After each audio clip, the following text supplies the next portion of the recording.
എന്റെ സഹോദരങ്ങളെ, ഈ റമദാനിലെ ലൈലത്തുൽ ഖദ്ർ നിങ്ങൾ നഷ്ടപ്പെടുത്തരുത്. ഈ റമദാനിലെ ലൈലത്തുൽ ഖദ്ർ നിങ്ങൾക്ക് നഷ്ടപ്പെടാൻ പാടില്ല. അതിലെ പ്രവർത്തനങ്ങളോ, നിസ്കാരങ്ങളോ, ഇബാദത്തുകളോ, ദുആകളോ, പ്രാർത്ഥനകളോ, ഖുർആൻ പാരായണമോ നിങ്ങൾക്ക് നഷ്ടപ്പെടാൻ പാടില്ല. ആ രാത്രിയുടെ നന്മകൾക്കു പകരമായി ദുനിയാവിലെ ദീനാറുകളോ ദിർഹമുകളോ നിങ്ങൾ പകരം വെക്കരുത്. ആ രാത്രിയിലെ നന്മകൾക്കു പകരമായി നിങ്ങളുടെ ശരീരത്തിന്റെ സൗകര്യങ്ങളോ, അതിന്റെ സുഖാനുഗ്രഹങ്ങളോ, അതിന്റെ ആശ്വാസങ്ങളോ നിങ്ങൾ പകരം നൽകരുത്. ഇതാ പരലോകം അത് നിങ്ങൾക്ക് മുന്നിലെത്തിയിരിക്കുന്നു. അള്ളാഹുവിന്റെ സ്വർഗത്തിന്റെ കവാടങ്ങൾ നിങ്ങൾക്ക് വേണ്ടി തുറക്കപ്പെട്ടിരിക്കുന്നു. നന്മകളുടെ വാതിലുകൾ നിങ്ങൾക്ക് വേണ്ടി ഇതാ മലർക്ക് തുറന്നിടപ്പെട്ടിരിക്കുന്നു. എന്റെ സഹോദരങ്ങളെ, അള്ളാഹുവിന്റെ ദാസന്മാരെ, മുന്നോട്ട് വരൂ, മുന്നോട്ട് വരൂ.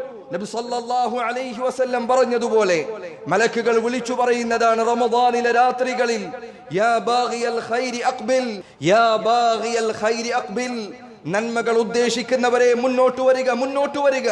നിങ്ങൾ മുന്നോട്ട് കുതിച്ചുകൊണ്ടേയിരിക്കുക.